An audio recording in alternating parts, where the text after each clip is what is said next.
Introduction. The blue light from the laptop screen is the only thing lighting up the room. It is 3 a.m. in a quiet apartment in New York City. Maya sits at her kitchen table, staring at a spreadsheet that seems to go on forever. Her third cup of coffee is sitting next to her. It is cold. A thin gray film has formed on the top. Maya is 38 years old. On paper, she is winning. She is the creative director at a top-tier advertising firm. She has the title, the salary, and the high-rise view. But as she clicks from cell to cell on her screen, her hands are shaking. Her back hurts in a way that sleep doesn't fix. Her mind feels like a radio tuned to static. She is terrified. She is scared that if she stops for even 1 minute, the whole world she built will come crashing down. She feels like she is running a race with no finish line. She is a human doing instead of a human being. This is what we now call the Great Exhaustion. The lie of the endless climb. For a long time, everyone knew one thing to be true: if you want more, you have to do more. The world told us that life is a straight line that always goes up. To be successful, you had to be like a machine. You had to be fast, loud, and always on. We were taught that rest was a reward you earned only after you were completely burned out. We were told that slowing down was the same thing as giving up. But this way of living is a trap. It is a lie that was never designed for how our bodies actually work. In the ancient world, people understood that life moves in circles, not straight lines. They watched the moon grow full and then disappear. They saw the trees turn green in the spring and go to sleep in the winter. They knew that you cannot have a harvest without a season of rest. When we try to force ourselves to be in harvest mode all year long, we break. We become like a piece of land that has been over-farmed until the soil is dust. We feel empty because we are trying to give from a place that has nothing left. The cracked glass chalice. Imagine you are holding a beautiful glass cup. This is your glass chalice. It represents your energy, your spirit, and your power. When you are born, this cup is clear and strong. When it is full, you feel happy, creative, and alive. You have plenty of love to give to others because your cup is overflowing. But the way we live today puts tiny cracks in that glass. Every time you say yes when you really mean no, a crack forms. Every time you ignore your body's scream for a nap so you can answer one more email, a crack forms. Every time you push through pain instead of listening to it, the glass weakens. Soon your energy starts to leak out. You try to fill the cup by working harder, buying more things, or drinking more coffee, but it doesn't stay full. It can't. You are trying to fill a broken container. This book is about healing those cracks. It is about a different kind of power. We call it divine feminine energy. This isn't about being a girl or a boy. It is about an energy that lives in everyone. An energy that knows how to receive, how to feel, and how to be still. The power of being still. We have been taught that the person who moves the fastest wins. But look at the most powerful forces in nature. A mountain doesn't move, yet it commands the entire landscape. The ocean doesn't hustle, yet its tides can move continents. There is a huge difference between brute force and magnetism. Brute force is what Maya uses at 3 a.m. It is pushing, shoving, and straining to make things happen. It is exhausting. Magnetism is different. It is the power of being so grounded and so full of your own light that the things you want start to come to you. When you learn to slow down, you aren't losing your edge. You are sharpening it. You are moving from a state of pushing to a state of attracting. This is your superpower. When you are sensually sovereign, meaning you own your body and your feelings, you no longer have to beg the world for success. You become the person that success wants to find. Why you can trust this path. You might be thinking, this sounds nice, but I have bills to pay. I have a boss who expects things. I can't just sit in a garden all day. This book is not about escaping your life. It is about changing the way you live it. The ideas in these pages aren't just good advice. They are rooted in history and science. We will look at women like Hildegard of Bingen, a woman from the 12th century who was a musical genius and a leader. She managed a huge workload, but she did it by tapping into what she called greening power. She believed that stillness was the source of her greatest ideas. We will look at Hedy Lamarr, a movie star who was famous for her beauty but used her quiet, creative mind to invent the technology that makes our cell phones work today. She showed that you can be soft and brilliant at the exact same time. We will also look at how your brain works. Scientists have found a part of the brain called the default mode network. This part of your brain only turns on when you are resting or daydreaming. It is the part of the brain that solves your biggest problems and comes up with your best ideas. If you never rest, that part of your brain stays off. By slowing down, you are actually making your brain smarter. Meet Maya. Maya is our guide on this journey. She is someone many of us see when we look in the mirror.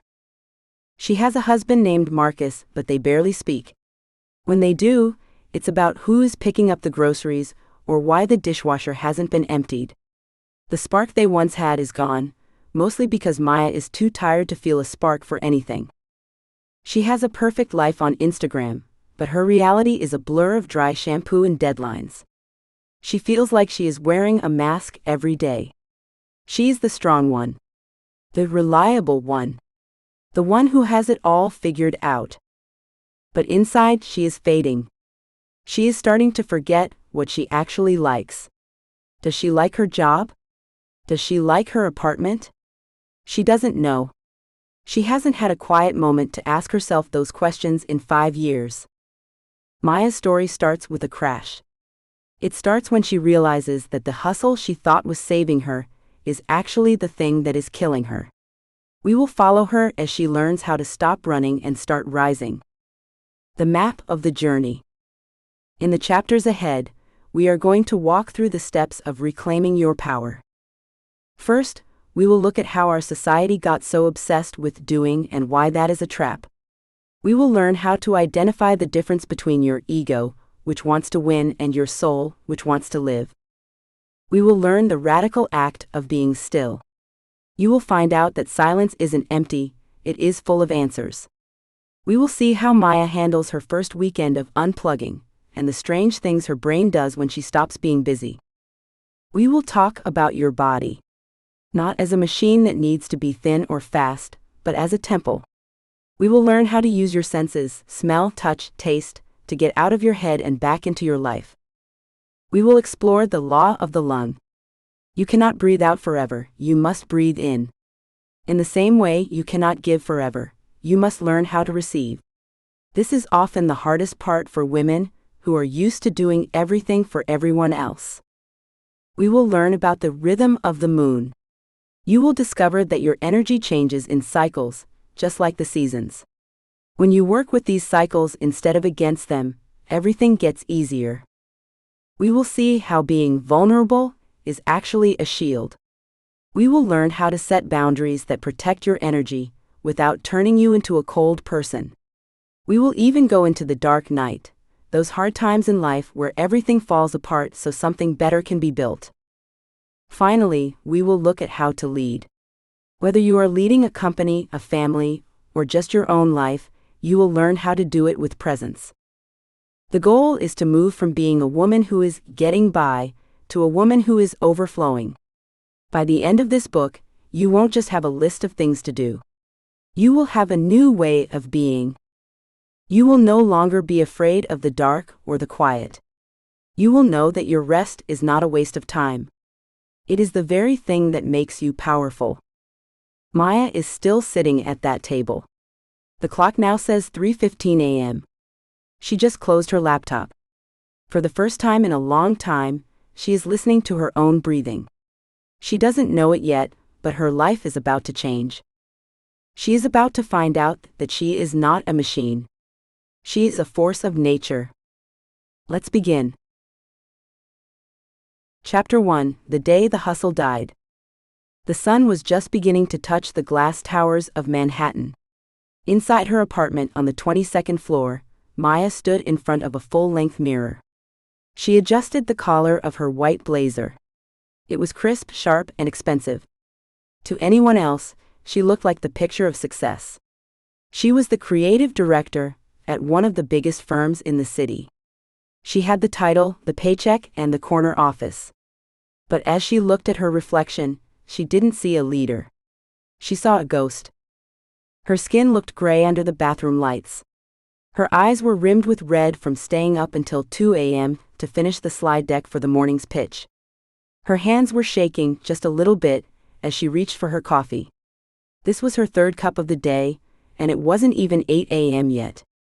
She felt like a car running on an empty tank, pushing the pedal to the floor just to see if there was any spark left in the engine. Maya had spent 15 years building this life. She had been the first one in the office and the last one to leave. She prided herself on being one of the guys. She could out-hustle, outwork, and outshout anyone in the boardroom. She thought this was the only way to win. She believed that if she just worked a little harder, stayed up a little later, and pushed a little more, she would finally feel like she had made it. But the closer she got to the top, the more she felt like she was falling apart. She picked up her briefcase and headed for the door. Today was the most important pitch of her career. If she landed this account, she would be a shoo-in for partner. She told herself the shaking would stop once the adrenaline kicked in. She told herself that she just needed to get through this one day. She didn't realize that her body was already miles ahead of her mind, and it was about to pull the emergency brake. The ghost of an empire. Thousands of years ago, a different kind of power was trying to do exactly what Maya was doing. The Roman Empire was the ultimate Type A culture. They were obsessed with growth. They didn't just want to be a city, they wanted to be the entire world. They built roads that stretched for thousands of miles. They built walls to mark their territory. They had a phrase for it, imperium sine fine. It meant empire without end. The Romans believed that if they stopped moving, they would die. They thought that constant expansion was the only way to stay safe. They pushed their soldiers to the edges of the known world. They spent more money than they had. They took more resources than the land could give. For a long time, it looked like they were winning. Their maps got bigger every year. Their leaders grew more famous. But there is a law of nature that even the most powerful empire cannot break. Nothing in the world is meant to grow forever without rest. Trees have winter. The ocean has tides. The moon has phases where it disappears completely. The Romans ignored these cycles. They treated the world like a machine that could be forced to produce more and more. Eventually, the empire got too big to manage. The soldiers were tired. The soil was used up. The roads were crumbling because there was no one left to fix them. The very things that made Rome great, its speed, its size, and its hunger, became the things that destroyed it. It didn't fall because an enemy was stronger. It fell because it burned out from the inside. It forgot how to be still, and so it broke. Modern life is built on this same Roman dream. We are told that more is always better. We are told that if we aren't growing, we are dying.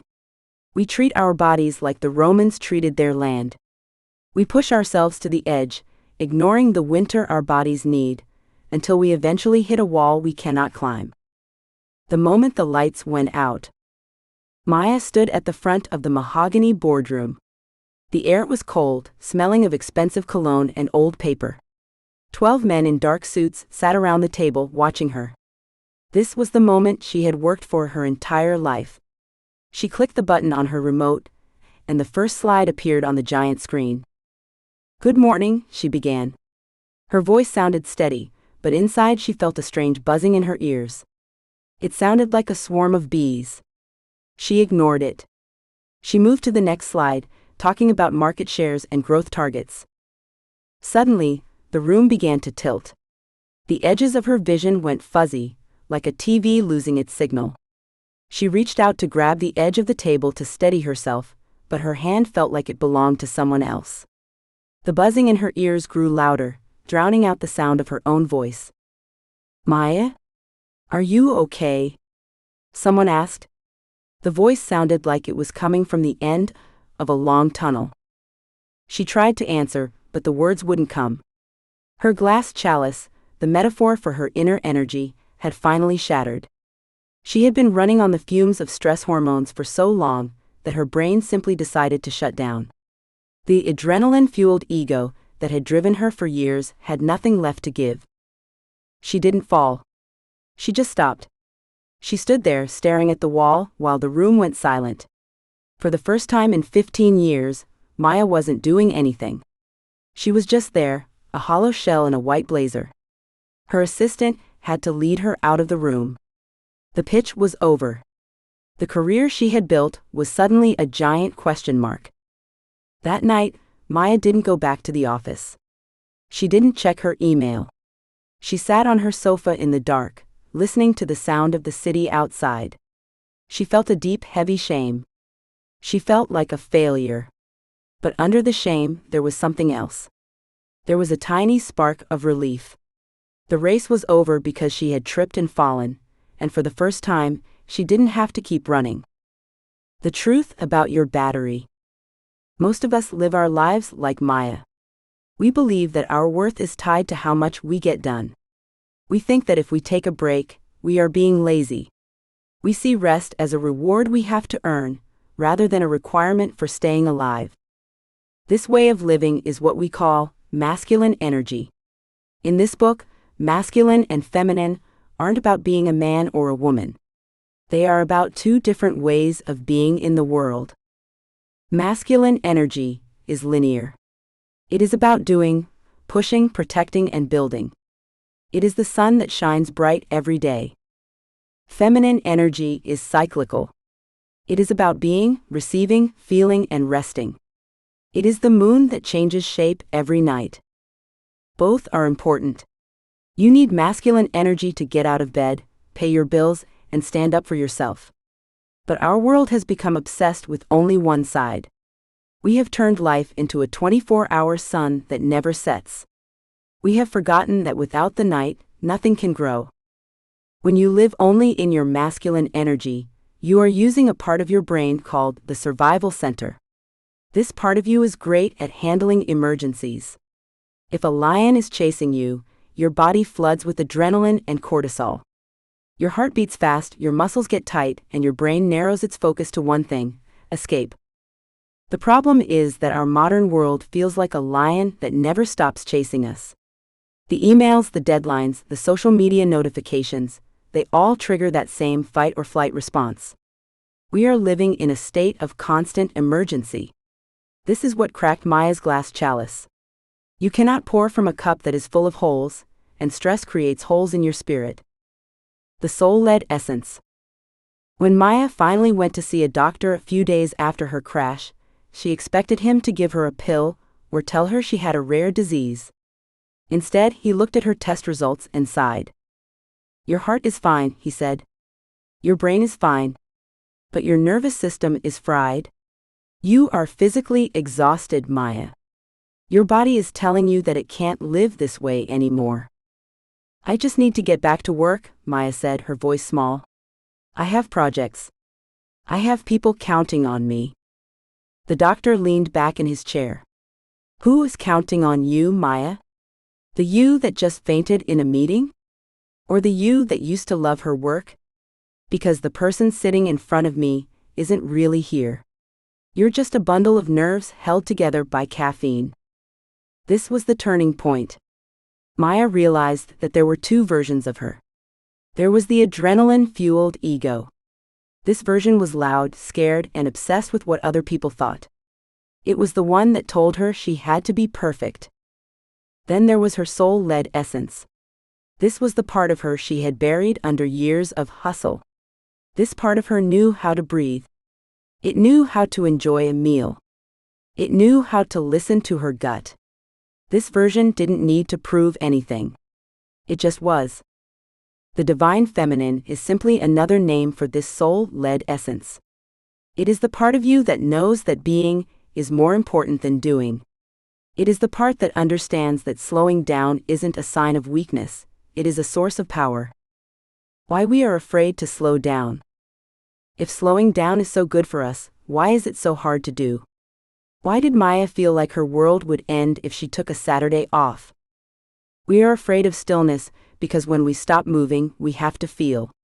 When we are busy, we can outrun our sadness, our loneliness, and our fears. We use the hustle as a drug to numb ourselves. If we are always working, we don't have to ask ourselves if we are actually happy. We are also afraid that if we stop, we will be forgotten. We think that the world will move on without us. We fear that our value lies only in what we produce. This is the big lie of our culture. It is the same lie that told the Romans they had to keep marching until they hit the ocean.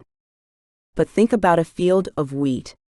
If a farmer tries to plant seeds every single month, the soil will eventually become dust. Nothing will grow. The field needs to sit empty for a season. It needs to be unproductive so that it can gather the strength to grow again. You are no different. Your unproductive time is actually the time when your deeper power is being rebuilt. When you sleep, your brain washes away toxins. When you rest, your muscles repair themselves. When you are still, your intuition, that quiet voice inside you, can finally be heard. Rebuilding the chalice. Maya didn't fix her life overnight. She started small. She started by admitting that the way she was living was a mistake. She stopped calling herself a type A person, as if it were a badge of honor. She started seeing it for what it really was, a survival strategy that wasn't working anymore. She began to look at her energy like a glass chalice. Every time she said yes to a project she hated, a tiny crack formed. Every time she skipped a meal to work through lunch, more energy leaked out. By the time she stood in that boardroom, her chalice was empty and broken. To heal, she had to learn the art of sealing the cracks. This meant setting boundaries. It meant saying no. It meant learning to sit in a chair for 10 minutes without checking her phone. This is the path of the divine feminine. It isn't about wearing flower crowns or quitting your job to live in the woods, unless you want to. It is about a radical shift in how you see yourself. It is about moving from human doing back to human being. The vision of the sovereign woman. Imagine a woman who walks into a room and doesn't try to impress anyone. She doesn't talk over people. She doesn't rush. She has a quiet strength that makes people stop and listen. When she speaks, it's because she has something worth saying. When she works, it's with a sense of ease and joy, not frantic stress. This woman is sensually sovereign. She owns her time, her body, and her energy. She isn't a slave to her calendar. She knows that her rest is a strategic advantage. Because she is rested, she can see solutions that others miss. Because she is connected to her body, she knows when a deal is bad before she even sees the numbers. This is the power that was waiting for Maya on the other side of her burnout. And it is the power waiting for you. The hustle died for Maya that day in the boardroom, but something better was born. She realized that she didn't want to be an empire that expanded until it collapsed. She wanted to be a garden that flourished because it was cared for. As we move forward, we are going to look at how to stop the leaks in your energy. We are going to meet women from history who knew how to use stillness as a weapon. We are going to learn how to listen to the rhythms of your own body instead of the ticking of the corporate clock. You might be afraid that if you slow down, you will lose your edge. But the truth is the opposite. When you stop running, you finally have the breath to scream, to sing, and to lead. Your power doesn't come from how fast you go. It comes from how much of you is present in every step. The old world told you that you have to burn out to shine bright. The new world, the world of the rising feminine, tells you that your radiance comes from your depth. It is time to stop marching and start being. The empire of the hustle is falling. It's time to build something that lasts. Chapter 2: Why is stillness the most radical act? The post-it note was stuck to the back of a framed photo on Maya's nightstand. It had been there for a year, hidden from view, until she bumped the frame while reaching for her phone at 4 a.m. The paper was faded, the sticky part barely holding on. In her own messy handwriting it said, "Stop. Just for 1 hour. Please." Maya stared at the words. She didn't remember writing them. She didn't remember the moment of desperation that led her to hide a plea for help from her future self. But as she sat there in the dark, the blue light of her phone screen casting a ghostly glow on her face, she felt the weight of those 6 words. They weren't a suggestion. They were a cry for mercy from a woman who was drowning in a sea of to-do lists and must-haves. For years, Maya believed that stopping was the same as failing. In her world as a creative director, the person who moved the fastest won the prize. If you weren't on, you were invisible. If you weren't producing, you were useless. This is the great myth of our modern world, that stillness is a void, a big empty nothing where productivity goes to die. We have been taught to fear the quiet. We treat it like a dark room we have to run through to get to the next light switch. The lie of the empty space. Most of us view our lives like a factory assembly line. We think that if the belt stops moving, the value of the factory drops to 0. This is why we feel that itch when we sit in traffic or wait for a kettle to boil. We reach for our phones to fill the 30-second gap. We listen to podcasts at double speed. We eat lunch while answering emails. We have been sold the idea that every second of our lives must be filled with input or output. This belief isn't just a habit, it's a cultural religion. We worship the hustle. We think that being busy is a status symbol. When someone asks how we are, we say busy, with a mix of exhaustion and pride. We believe the myth that stillness is lazy. We believe that if we aren't moving forward, we are falling behind.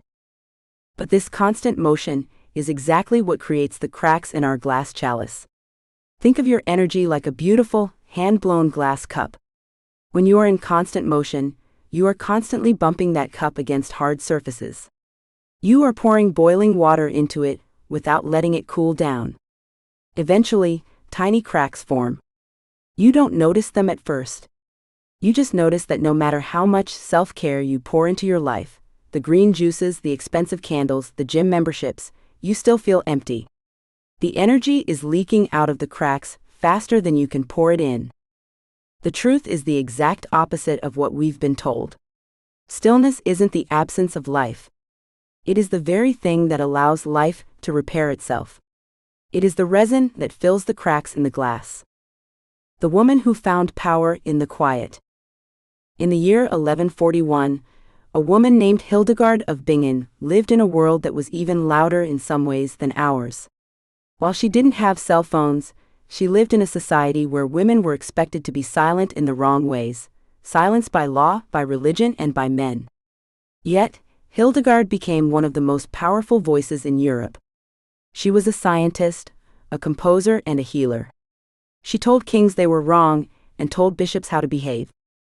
How did a woman in a stone monastery in the Rhine Valley find that kind of fire? She found it in the great silence. As a nun, Hildegard followed a strict rhythm of life. Large parts of her day were spent in total stillness. She wasn't allowed to talk, and she wasn't allowed to work.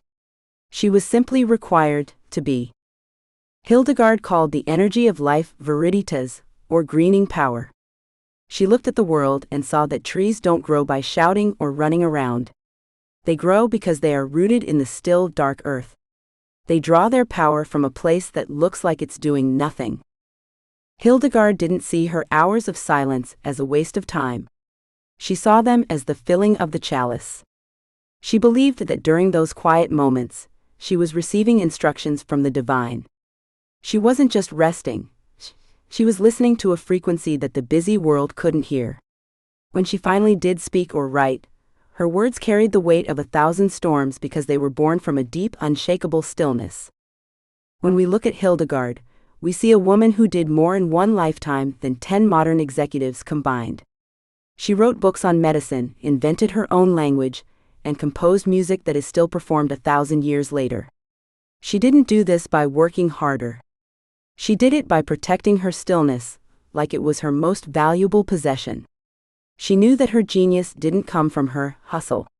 It came from her ability to be still enough to hear the truth. The secret update in your brain. We often think that when we stop moving, our brains turn off. We worry that if we aren't focusing on a problem,